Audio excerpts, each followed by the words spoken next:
Magandang hapon mga kapuso at sa ating pag-iikot dito sa Quezon City ay napadpad tayo dito sa Santo Domingo Avenue kung saan kasalukuyan ay isang bahagi ng nasabing kalsada ay baha na po.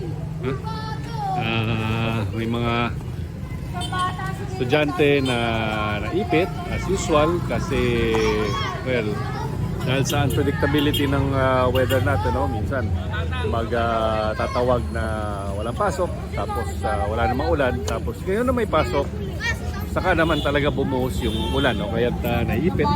Tatanungin natin sila, may pasok kayo kanina? Opo, meron po. Tapos, anong nangyari?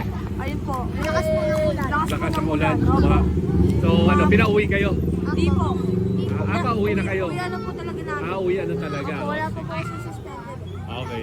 So, ganun, no? At dito nga, makita natin may mga rescuers, from QCDRMO. Nakikita natin dito. Not sure kung Quezon City Government, and wala silang aluminum boat para kunin. Galing kayo sa loob, te? Opo, na-rescue po kami, kuya. Na-rescue? Paano kayo na-rescue? Stranded po kami dun sa namin, ang tubig ilampas tao na. Talaga? Anong street yon?